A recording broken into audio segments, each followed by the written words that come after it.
उत्पत्ति 22 का 16 में लिखा है, यहोवा की यह वाणी है कि मैं अपनी ही यह शपथ खाता हूँ। ओके, अब ध्यान से समझिएगा, जब दो लोगों में कोई प्रॉब्लम हो जाती है तो हम लोग उससे सच उगलवाने के लिए बोलते हैं कि कसम खा। तो कसम किसकी खवाते हैं? उसके मरे हुए बाप की? किसकी? सबसे प्यारे की। अगर तू सच्चा है तो रख अपने बच्चे के सिर पे हाथ और खा कसम।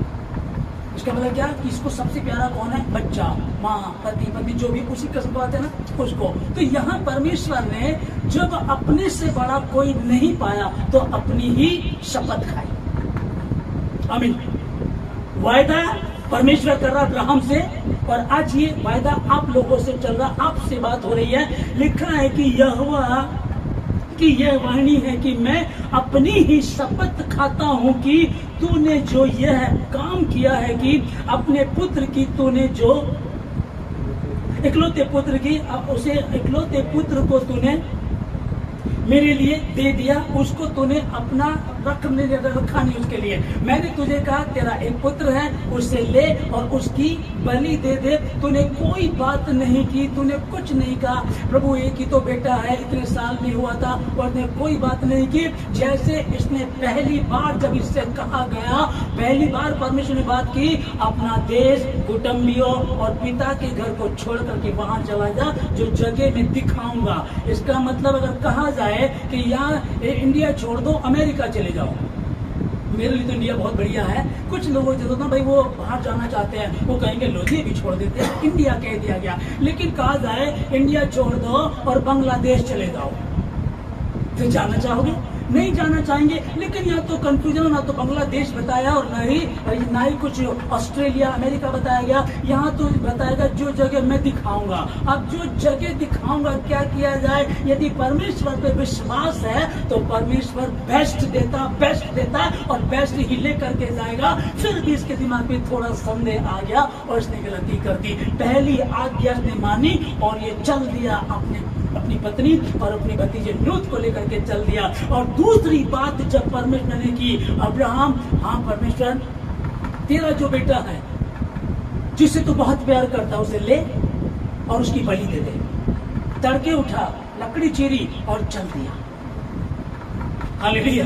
जब परमेश्वर 16 में से कह रहा है कि अपनी ही शपथ खा करके इस बात को बता रहा है, कहता है कि तूने जो काम किया है कि अपने पुत्र वरन अपने इकलौते पुत्र को भी नहीं रख छोड़ा, इस कारण मैं निश्चय ही तुझे आशीष दूंगा। आमीन। पहले 12 अध्याय में थे, हम 22 में आ गए हैं और यहाँ भी बात चल रही है। जब 75 साल की उम्र थी, जब इससे बताया था कि मैं तुझे बेटा दूंगा, और 25 साल बीत गए, अभी तक बच्चा नहीं हुआ, और 100 साल में बच्चा हो गया, फिर बड़ा हो गया। अब लगा लीजिएगा 115 साल 20 साल का हो गया, अब भी बात चल रही, परमेश्वर बात कर रहा है और कहने लगा, इस कारण मैं निश्चय तुझे आशीष दूंगा और निश्चय तेरे वंश को आकाश के तारागणों और समुद्र के तीर के बालों के तिनकों के समान अनगिनत करूंगा, और तेरा वंश अपने शत्रुओं के नगरों का अधिकारी होगा। Hallelujah, hallelujah. और तेरा वंश अपने विरोधियों के नगरों का अधिकारी होगा। तुम्हारे दुश्मन आजीवन पैसा इकट्ठा करेंगे, इंश्योरेंस पॉलिसी लेंगे, एक प्लॉट लेंगे, वो घर बना लेंगे और वो नगर उनके होंगे। लेकिन तेरा वंश, तूने जो मुझ पर विश्वास किया, तूने मुड़कर नहीं देखा। मैं अपने देश को छोड़ करके जा रहा हूँ, मैं अपने पिता के घर को छोड़ करके जा रहा हूँ, मैं अपने रिश्तेदारों को, कुटुंबियों को छोड़ करके जा रहा हूँ, क्योंकि प्रभु ने कहा, और प्रभु ने कुछ नहीं सोचा, ये चल दिया। जब मेरे लिए तू छोड़ करके चला तो मैं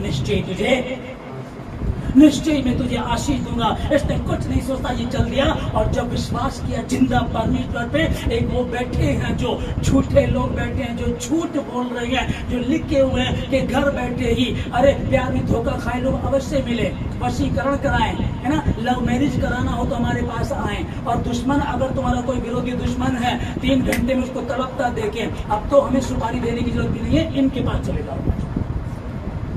अब गुंडों की जरूरत नहीं है, इनके पास चले जाओ, इनको सुपारी दो, बोलो, और फोन पहुंचाने की भी जरूरत नहीं, फोन कर लीजिएगा, हाँ जी ऐसे करके मेरा एक दुश्मन है, ठीक है ना, वो वशीकरण करेंगे, वो वहां से कुछ भी टोना टोटा करेंगे अपना, और वो उसके लिए गड़बड़ कर देंगे, वो कर देंगे, कर सकते हैं, लेकिन परमेश्वर तेरे विरोधियों, जो तेरे विरोधी, तेरा वंश अपने विरोधियों के नगरों पर अधिकारी होगा, अधिकार करेंगे। हालेलुया।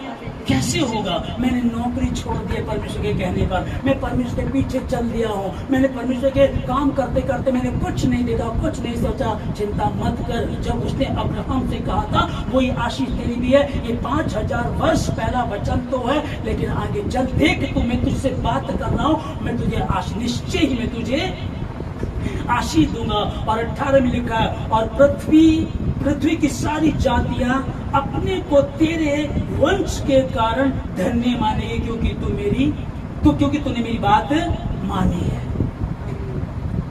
क्यों तुम विरोधियों के, जो तुम्हारे विरोधी हैं, उनके नगरों पर क्यों अधिकारी हो जाओगे? क्यों अधिकार कर लोगे?